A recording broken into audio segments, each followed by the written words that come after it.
whether here none other than you go crazy Nick, Minneapolis. Yo, what's up, man? We're getting a little bit of static right there, so I don't know if it's for recording or not, but let's see. I can hear you clear. Okay. What's up? It's Crazy Nick. I'm back. You know what I'm saying? Go check out Crazy Stories on YouTube. Go ahead and subscribe. You know what I'm saying? All the same content that's on Dirty's channel. I'm gonna put that up too. There might be some little extra shit on there too. But we're gonna get right into this. All right, so first off, let's say this. You got a call. First, let's tell a story how it really happened. Like CBS hit me in my inbox. Yeah. They hit me in my inbox. They wanted to holler at Nick. I was like, shit. You know what? Who am I? Man, let's make this happen. And I don't know what happened after they called, they talked. So what's going on? What happened, man? All right, so this is what happened. They called, and what they really wanted to be honest, and I still have some questions for them, but what they really wanted, it seemed like, was the truth to be validated, because they really didn't know the truth. They had a lot of, they got the truth, but they got lies too.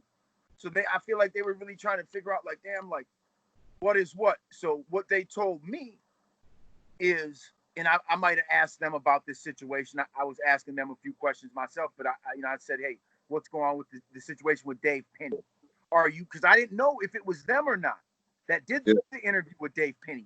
All the different medias, I just got lucky. Bottom line. So I'm like, damn, it was actually you guys that did the interview with him? And they're like, yeah. So I'm like, okay. Did he really retract his statement? Because I haven't seen footage of it. I've just heard rumors of it. So they said, they talked to Dave and they took his story. They were the ones who had him on the news. And he did make that statement that George Floyd and Derek Chauvin had an altercation over payment at the end of the night, which I can vouch for that, saying that I've had to pay Derek Chauvin his money at the end of the night. I just gave him all his money. You know what I'm saying? Like, why I don't play with people's money. I don't care who you are. I'm not gonna play with your money. Maya gave me the money. How you pay him? Cash. Maya gave me the money. I brought it to his hand. He took it. Now, if he split that up, I mean, but with his boys, I don't know. No, you got to tell him like where we're at, like at the Nuevo Rodeo nightclub at the end of the shift. So you worked at the club? I worked at the club with Derek Chauvin and George Floyd. See, that's in what's 2015 after I got out of prison. Right. How you get man? How you get hired at a club right when you get out? Because they be saying we got PTSD and all type of stuff coming out of jail. Well, I'll tell you what. The reason I quit there is because I was going to end up fucking somebody up severely. There's a couple of times where, a motherfucker got in my face and he was like, something. I don't speak Spanish, but I know when something's going bad. You feel me?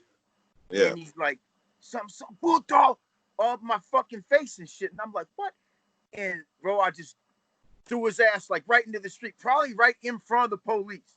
Now that I think about it, like, it was probably right in front of Derek Chauvin and the rest of the cops, to be honest with you, and the other security out there. It was him and his boy, and I just leveled him, bro. Then, so I pushed his ass in the street. He's like flailing backwards, hits his boy in the face. Mm-hmm. Because his boy started running up, and I noticed he's like half scraped and bleeding, but I ain't done nothing to him. He hit his own homie? I threw his boy basically into him. And his boy flailing as he's getting launched back. So I'm bench pressing like 300 pounds, give or take. So boom, I just put his ass right into the street, basically like 15, 20 feet. He hit his boy in the face. His boy now is coming at me. I went to cock back to level him. And right as I went to hit him, one of my boys grabbed him around the neck and just slammed him to the ground from behind, which that's what's supposed to happen. I'm fighting two people with like 6 or 7 security guards because I didn't even warn him, bro. I just took off on the dude because he got in my face and called me a bitch in Spanish. And I don't know what they think that really means.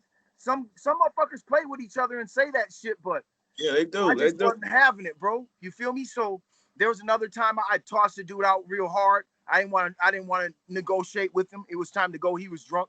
So what I realized, I ended up quitting at the nightclub, bro, because I'm like, damn, I'm gonna end up really fucking somebody up because they got to throwing bottles around. You ever seen what a Paisa bar looks like? Yeah, of course.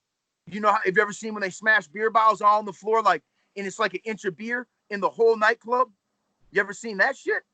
Bro, there's like a certain, I don't know if it's song, I don't know what causes this to happen. Hold on. Somebody leave in the comments if they know about this, but they'll all break their beer bottles on the floor. They like buy beers and break them on the floor. I don't know what the fuck it's about. But so they're doing this shit. These motherfuckers get to fighting. Now they're throwing beer bottles around. And I'm like, okay, now if you're going to start throwing beer bottles around, now that's a live round as far as I'm concerned, bro. Now you can get hit. You can get anything now. Now I'm working for $13 an hour dealing with a scenario that could get up to homicide. So I'm like, I'm not doing this no more. So I quit at the nightclub after maybe roughly a year. You know? Now, during that time, I had only seen George Floyd maybe once or twice. I'd only been introduced to him once or twice, bro. Did it have anything to do with treatment from management? You said what?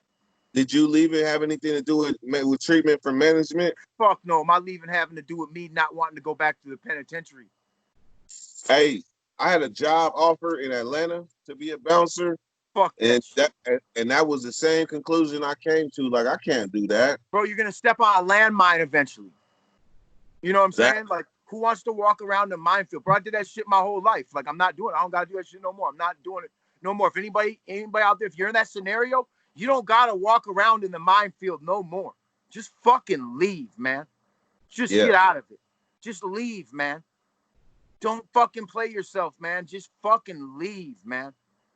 Just if you're in one of these minefield scenarios, fucking leave, man, before you step on one, because you're going to step on one and it's going to cost you probably everything. You know what I'm saying?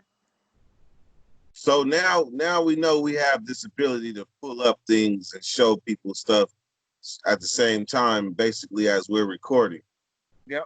So I know you do a lot of research and a lot of facts and things. So to sum up what's going on in Minneapolis now versus when George got killed, how would you sum up the change then and now? I would say, you ever heard that song that's called "See It Through"? Yeah. It's from you. See it through. You know what I'm talking about? It's like the Jacker. See it through.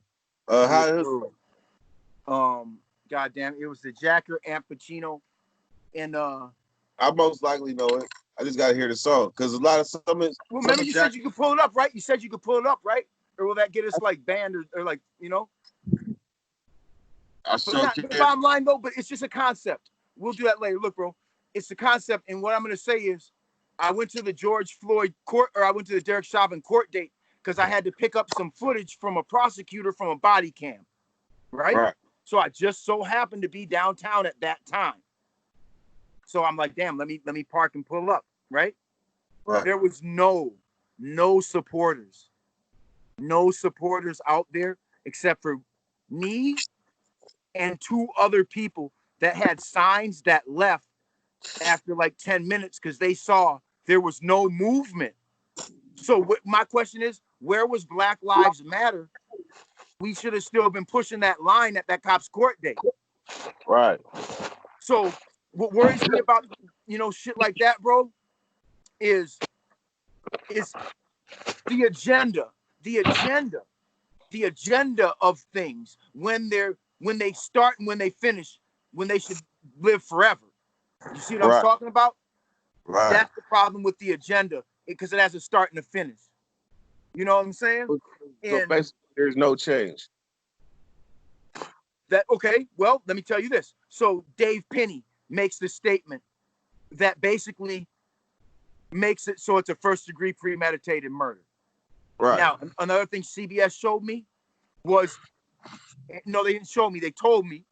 What they told me is, I said, what about that footage? You seen it all? They're like, yep, from every angle, from every second in a linear motion. I said, okay, so who pulled George Floyd out of the squad car after he was handcuffed? Did that happen? They said, yes, that did happen. I said, who did that? They said, Derek Chauvin by himself pulled George Floyd out of the back of the squad car and then jumped on with the knee, and the other cops assisted him. But that, along with the statement from Dave Pinney acknowledging that they had a problem over Derek Chauvin have a problem with George Floyd over Derek Chauvin not getting his right amount of money, quote unquote, at the end of the night. Now, Dave recanted that to the same CBS people, but he did not say it wasn't true. He recanted that because he received a phone call from the owner of the nightclub that we all worked at. So let's pull telling him to hold on, Drake, telling him. You said what? Let's pull up CBS. Let's pull up his statement when he recanted. Let's see. Okay. All right, so we go bail. All right, so bail. YouTube.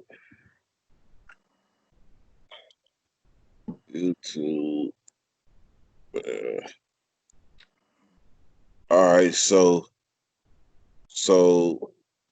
David recants statement.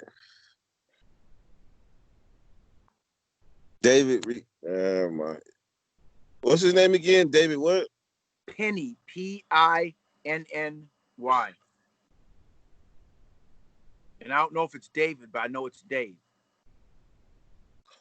Did I spell his name wrong? How's his name spelled? Okay, it's an E-Y on that. All right, so now, okay, so Dave Pinney, the guy right there in the blue shirt. Oh, no, we're not giving him no airtime. We want the actual CBS. You do the 206 CBS Miami. Top one. Did you do the top one? That one? CBS Miami? Yeah, so Dave Pinney was a friend of one of my homies when I got out of prison. I didn't know him before I went to prison. We were hanging out at the nightclub. He was like, hey, man. Here we go. You guys want a job? And I was like, fuck it. Why not? Hey. You see his plan? Yep. Hold on a second. Because I haven't seen it. I can't hear the volume. Can you? Can you hear it? No, but I already know the story, so it don't matter. Now, there's Dave Pinney right there. That's the guy who hired me at the nightclub. He's been to my house, crashed out, drinking and shit. We've been to the bar, chilling. I didn't recognize him right away. I didn't recognize anybody right away. It still shit kind of trips me out that, that I even have to speak on this kind of shit, man. But yeah. I know a lot that people aren't standing on, so I have to stand up to it. Indeed. Shit. What the fuck am I, bro? You know what I'm saying? Like, why did I get to 42 years